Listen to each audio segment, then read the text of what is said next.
CMO office में high voltage drama. Bareilly के मुख्य चिकित्सा अधिकारी कार्यालय में जमकर हुआ ड्रामा।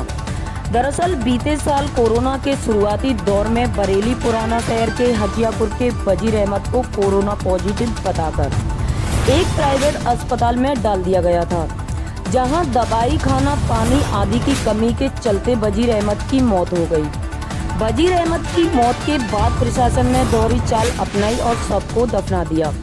वजीर की पत्नी ने पति के जीवित रहते ही प्रशासन की जांच रिपोर्ट पर सवाल खड़े कर दिए थे, जिसे प्रशासन ने अनदेखा कर दिया था। मृतक की पत्नी ने वजीर की जांच रिपोर्ट की मांग के साथ ही सीएमओ से कई सवाल पूछे, जिसका आज तक जवाब नहीं मिला। इसी के चलते आज एक महिला नेता वजीर की पत्नी को साथ लेकर सीएमओ ऑफिस जा धमकी, जमकर हंगामा किया। हंगामे के दौरान ऑफिस स्टाफ द्वारा भी बदतमीजी की गई।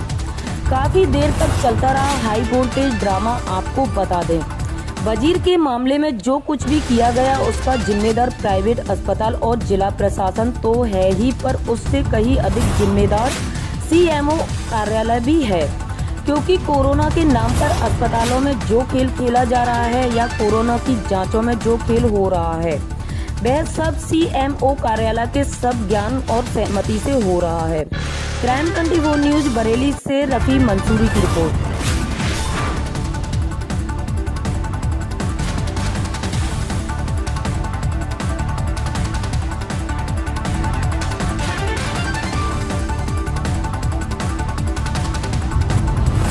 मेरा नाम है इमराना हुसैन जी। आप किसी सोशल तंजीम में हैं या किसी पॉलिटिकल पार्टी से? दोनों से ही हूँ, लेकिन सबसे पहले एक महिला हूँ, क्योंकि बात यहाँ पे आती है एक औरत की।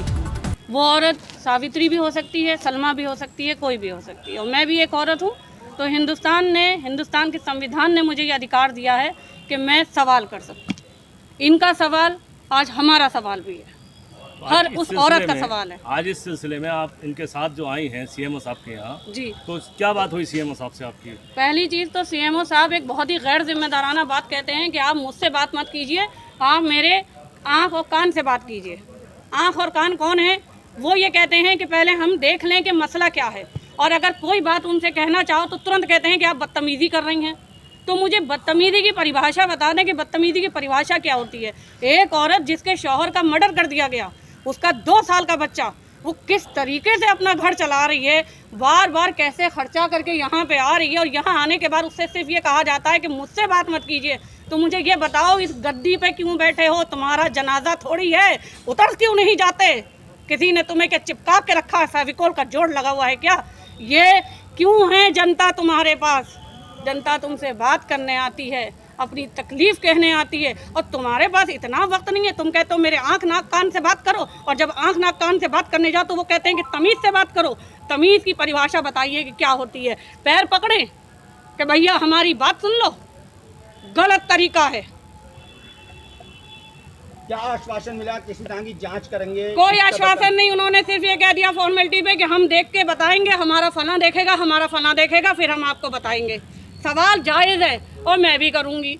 एक जाहिल आदमी भी पूछेगा कि जो आदमी 1 साल पहले मर गया, खाक हो गया, मट्टी हो गया, उसकी जांच कैसे करा ली? ये टेक्निक हमें भी तो बता दो। हमारे भी ख़ानदान में बहुत मर गए हैं, कई की तो जायदादों के झगड़े चल रहे हैं। कम से कम हम उनसे कुछ साइन ले लें। जब ये सैंपल एक आदमी साल भर पहले मर गया, उसकी दोबारा जांच किस टेक्निक से कर ली, वो टेक्निक बता दो बस।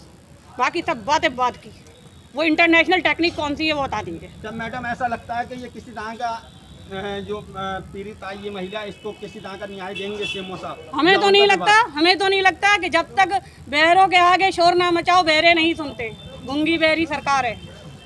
सरकार से मुराद नहीं है, यहाँ तो अधिकारी बैठे हैं, अधिकारी बैठे नहीं, हैं वो या अपने सरकार? आप को खुद ही सरकार समझते हैं। जो कुर्सी पे बैठ गया वो सरकार बन गया, वो अपने आप को स्वयं मोदी बन गया। तो आपको कोई उम्मीद है कि किसी तरह का ये जवाब मिल सकता है? जो इन्होंने टाइम दिया है उस टाइम तक इंतजार करेंगे। अगर नहीं जवाब मिलता तो आगे अगला कदम आप क्या उठाएंगे? एक बेबस औरत क्या उठा सकती है कदम, सिवाय रोने के, छाती पीट पीट के? यहीं आके बैठ जाएंगे बच्चे लेके, और बताइए, यहीं बैठेंगे बच्चे लेके अपने। ठीक है, थैंक यू। मैडम आपका नाम? मेरा नाम खुशनुमा है। आज किस मामले में यहाँ आना हुआ? मेरे हस्बैंड वजीर अहमद के मामले में आना हुआ। उनकी 29 अप्रैल 2020 को मौत हो गई थी। जिसे मैंने चीख चीख के कहा था कि उनका मर्डर किया गया है, और आज भी मैं वही कहूँगी।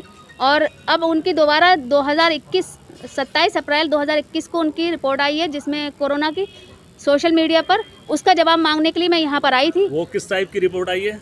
कोरोना की, कोरोना जांच की? जी कोरोना जांच तो की। उनकी मृत्यु को तो 1 साल हो गया, ये रिपोर्ट कहाँ से आई? यही मैं पूछने आई हूँ उनसे कि ये जब 1 साल हो गया तो ये रिपोर्ट किस बेस पे आई है?